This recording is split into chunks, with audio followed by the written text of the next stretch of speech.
শেখ মুজিবুর আওয়ামী লীগ তো প্যাসিস্ট আওয়ামী লীগ, শেখ মুজিবুর আওয়ামী লীগ তো বাকশাল প্রতিষ্ঠার আওয়ামী লীগ, শেখ মুজিবুর আওয়ামী লীগ তো এদেশের সকল রাজনৈতিক দল নিষিদ্ধের আওয়ামী লীগ।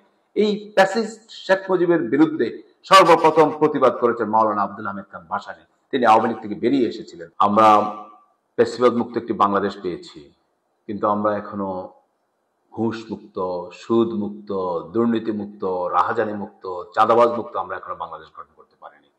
আমরা এখনো ক্ষুধামুক্ত বাংলাদেশ পাইনি। আমরা এখনো বেকারত্ব মুক্ত বাংলাদেশ পাইনি। আমরা এই দ্বিতীয় স্বাধীনতাকে যদি অর্থবহ করতে হয়, তাহলে আগামীর বাংলাদেশ হবে সুদ, ঘুষ, সন্ত্রাস, রাহাজানি মুক্ত বাংলাদেশ। আগামীর বাংলাদেশ হবে বেকারত্ব মুক্ত বাংলাদেশ। আগামীর বাংলাদেশ হবে দারিদ্রতা এবং ক্ষুধামুক্ত বাংলাদেশ। সেই বাংলাদেশ গঠনের প্রক্রিয়ায়, সেই বাংলাদেশ গঠনের প্রচেষ্টায় সকলকে একসাথে কাজ করার উদাত্ত আহ্বান জানাচ্ছি। যাদের টলারেন্স পাওয়ার আছে আর যাদের টলারেন্স পাওয়ার নাই, যাদের টলারেন্স পাওয়ার আছে এরাও টলারেন্স পাওয়ার যাদের নাই তাদেরকে টলারেন্স করতে হয়। এতে করে যেটা দেখা যায় সেটা হচ্ছে যাদের টলারেন্স পাওয়ার নাই তারা বিজয় লাভ করে, আর যাদের টলারেন্স পাওয়ার আছে তাদের টলারেন্স পাওয়ারটা এমন পর্যায়ে পৌঁছে যায় যে তারা শেষ পর্যন্ত পরাজিত হয়। এখানে বর্তমান সময়ে যে রিফাইন আওয়ামী লীগের কথা বলা হচ্ছে, আসলে এই ধরনের কোনো আওয়ামী লীগের অস্তিত্ব নেই। রিফাইন আওয়ামী লীগ নামে যাদেরকে সামনে আনতে চাচ্ছে তারা গত 17 বছর কি করেছেন এটা জাতি জানে, এটা সকলেই জানে। তারা ব্যবসা করেছে কার সাথে, বাণিজ্য করেছে কার সাথে, তারা কি প্রতিবাদ করেছে কখনো? তারা সে প্রতিবাদ করেনি। আরেকটি নতুন শব্দ আমরা শুনতে পেলাম, শেখ হাসিনার আওয়ামী লীগ নয়, শেখ মুজিবের আওয়ামী লীগ চায়। শেখ মুজিবুর আওয়ামী লীগ তো প্যাসিস্ট আওয়ামী লীগ, শেখ মুজিবুর আওয়ামী লীগ তো বাকশাল প্রতিষ্ঠার আওয়ামী লীগ, শেখ মুজিবুর আওয়ামী লীগ তো এদেশের সকল রাজনৈতিক দল নিষিদ্ধের আওয়ামী লীগ। এই প্যাসিস্ট শেখ মুজিবের বিরুদ্ধে সর্বপ্রথম প্রতিবাদ করেছেন মাওলানা আব্দুল হামিদ খান ভাসানী।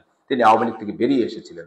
আজকে যারা রিফাইন আওয়ামী লীগ করতে চাচ্ছেন তারা কি একটি বার মাওলানা আব্দুল হামিদ খান ভাসানীর মতো প্রতিবাদ করে আওয়ামী লীগ থেকে বেরিয়ে এসে আওয়ামী লীগের প্যাসিজমের বিরুদ্ধে কথা বলেছেন?